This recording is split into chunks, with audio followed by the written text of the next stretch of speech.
अगर तुम्हें लगता है तुम्हारे पास की चीज की कमी है और उसी वजह से तुम कामयाब नहीं हो पा रहे हो, तो यह कहानी सुनने के बाद तुम भी अपने सारे बहानों को साइड में करके अपने सपनों को हकीकत में लाने की कोशिश शुरू कर दोगे। यह वादा रहा मेरा आपसे। और यह कहानी खत्म होने के बाद मुझे कमेंट में जरूर बताना कि तुम्हारी लाइफ में जो प्रॉब्लम्स हैं, क्या वाकई में प्रॉब्लम्स हैं या फिर बहाने हैं जो तुम्हें कामयाबी तक पहुंचने नहीं दे रहे। कोई बात नहीं अगर आप डरते हो, कोई बात नहीं अगर आप रोते हो, सब कुछ ठीक है, लेकिन हार मानना कोई ऑप्शन नहीं होना चाहिए। ये कहना है मुनीमा मजारी का, जिनकी लाइफ के बारे में मैं आपको बताने जा रहा हूँ। मुनीमा मजारी जब 18 साल की थी तब इनकी शादी हो गई। मुनीमा मजारी उस फैमिली से बिलोंग करती थी जो पहले की सोच के होते थे। इनके फादर चाहते थे कि वह शादी करें और मुनीमा मजारी ने अपने फादर के कहने पर शादी कर ली, जो कि एक हैप्पी मैरिज नहीं थी। शादी के 2 ही साल बाद मुनीमा मजारी का कार एक्सीडेंट हो गया। वो इसलिए क्योंकि मुनीमा मजारी के हस्बैंड ड्राइविंग के वक्त ही सो गए थे। कार सीधा खाई में जाकर गिरी। मुनीमा मजारी के हस्बैंड बाहर जंप करके अपने आप को तो मैनेज करके सेफ हो गए और मुनीमा मजारी कार में ही रही।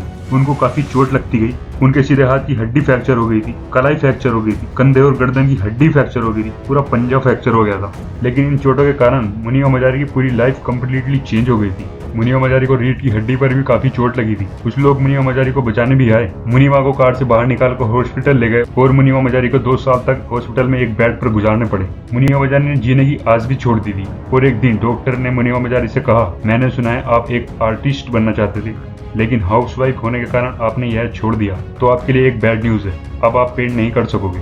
दूसरे दिन डॉक्टर मुनीमा मजारी के पास आए और बोले, आपकी रीढ़ की हड्डी की चोट काफी ज्यादा होने के कारण आप पहले जैसे चल फिर नहीं सकोगे। मुनीमा मजारी ने लंबी सांस लेते हुए कहा, इट्स ऑल राइट। और अगले ही दिन डॉक्टर मुनीमा मजारी के पास आए और बोले, आपकी रीढ़ की हड्डी में ज्यादा चोट लगने के कारण आप अब बच्चे को जन्म नहीं दे सकते। उस दिन यह सुनकर मुनीमा मजारी मानो तबाही हो चुकी थी और मुनीमा मजारी अपने ऊपर सवाल करने लगी कि मैं जिंदा ही क्यों हूँ। और मुनीमा मजारी जिस कारण से जी रही थी वह यह था कि एक बार मुनीमा ने अपने भाई से कहा, मुझे पता है मेरा एक हाथ विकलांग है, लेकिन मैं हॉस्पिटल में यह सफेद दीवार देखकर और सफेद कपड़े पहनकर थक चुकी हूँ। मुझे कुछ कलर्स दो ताकि मैं पेंट कर सकूं। तो जो पहली पेंटिंग मुनीमा मजारी ने बनाई थी वो उन्होंने अपने डेड बेड पर बनाई थी, जहां उन्होंने पहली बार पेंटिंग करी थी। और ये कितनी अजीब बात थी कि मुनीमा मजारी बिना एक वर्ड भी बोले अपने दिल से पेंट कर सकती थी और मुनीमा अपनी स्टोरी को शेयर कर सकती थी। जो लोग मुनीमा के पास आते थे और कहते थे, यह पेंटिंग तो बहुत ही खूबसूरत है, बहुत सारे कलर्स हैं, पर इसके अंदर के दिल को कोई नहीं देख पाता था, जो सिर्फ मुनीमा मजारी को ही पता थे।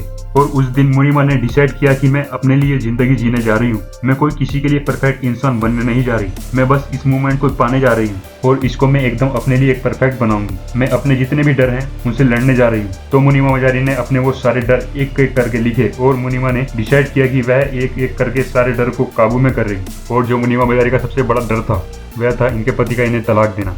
लेकिन जब मुनीमा मजारी ने डिसाइड किया था तब यह कुछ भी नहीं था, बस एक मामूली से डर था और मुनीमा मजारी ने अपने आप को मुक्त कर दिया था। और मुनीमा मजारी ने अपने आप को इमोशनली इतना ज्यादा स्ट्रॉन्ग बना लिया था कि जब मुनीमा मजारी को पता चला कि वो शादी करने जा रहा है तो मुनीमा मजारी ने उसे उसी टाइम मैसेज भेजा कि मैं बहुत खुश हूँ and wish you all the best. और वह यह बात जानता था कि मुनीमा आज भी उसके लिए दुआ करती है। और दूसरा सबसे बड़ा डर यह था कि मुनीमा मजारी अब फिर से मां नहीं बन सकती थी, जो कि उनके लिए यह डर बहुत ही भयानक था।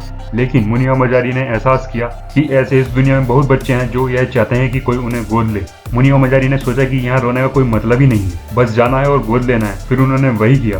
फिर एक दिन मुनीमा मजारी ने लोगों के सामने आने का डिसीजन लिया और पेंट करना शुरू कर दिया।